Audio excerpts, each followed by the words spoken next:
Salut à tous, j'espère que vous allez bien et bienvenue dans cette nouvelle vidéo.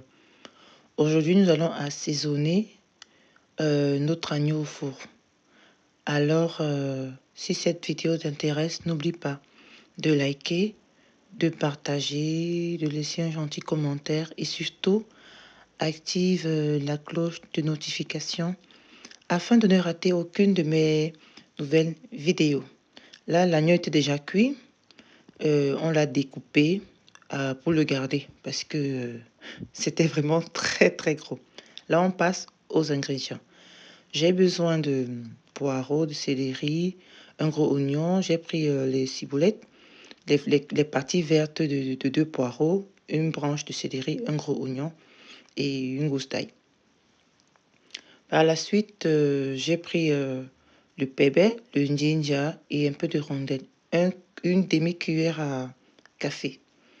Là, j'ai l'ail et persil séché. J'ai un peu d'herbe de Provence. J'ai du curry, le poivre noir, le poivre blanc. Et j'ai un peu de persil séché. Ça, c'est ce que j'ai fait à la maison. J'ai aussi un peu de ginseng. Donc, vous pouvez griller et tout. Et après, j'ai essayé de concasser ça comme ça avant d'écraser. Là, déjà, ma marinade est prête. Tout ce qui était dans le petit compartiment, le petit bol blanc, j'ai tout mélangé, sauf les épices. Là, on va passer à l'assaisonnement.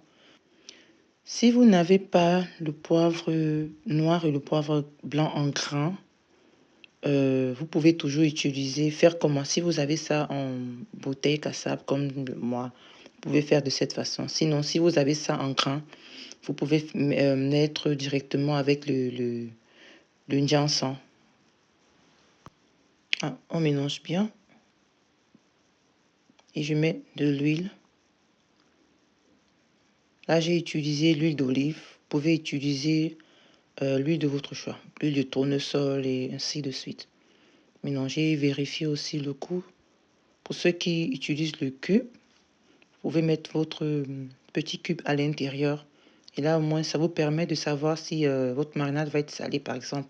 Vous mettez juste un peu de sel. Ou vous pouvez mettre le cube avant et après, vous mettez le sel pour rectifier. Parce que le cube aussi est salé, on va dire, a du sel. Donc, on va bien mélanger et on va vérifier. On vérifie et on rajoute un peu de sel. Donc là, maintenant, on passe à notre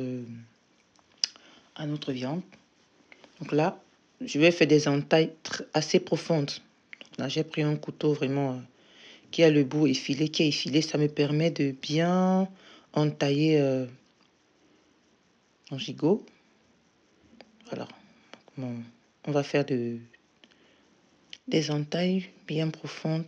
Là, on va passer à la marinade. On va bien mettre partout.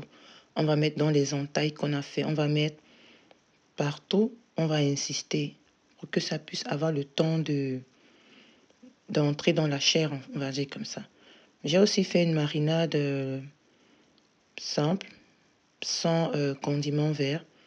Et c'est disponible dans ma chaîne YouTube. C'est disponible. Vous pouvez aller faire un tour. Voilà, et je tiens à remercier toutes les personnes qui se sont abonnées dans ma chaîne depuis le début, les nouvelles personnes aussi. Je vous dis merci et continuons cette aventure culinaire ensemble. Donc là, on va laisser reposer toute la nuit ou pendant minimum 3 heures. Et là, voilà le résultat. Donc, voilà. Après, j'ai fait 4 heures au four. Maintenant, ça dépend. Il y a des gens qui font avec le papier cuisson. Ils emballent avec le papier cuisson. Puis le papier à lui, ils mettent au four. Il y a d'autres qui mettent directement au four et ils mettent de l'eau, ainsi de suite. Donc, ça dépend de chacun. Là, la recette est terminée. Regardez la couleur, regardez la texture. Donc, si vous voulez, vous pouvez découper votre agneau comme ça, par exemple, et par-dessus, vous mettez un peu d'oignon, un peu d'ail, un peu de légumes pour faire la décoration. J'espère que cette vidéo vous a plu et on se dit à la prochaine.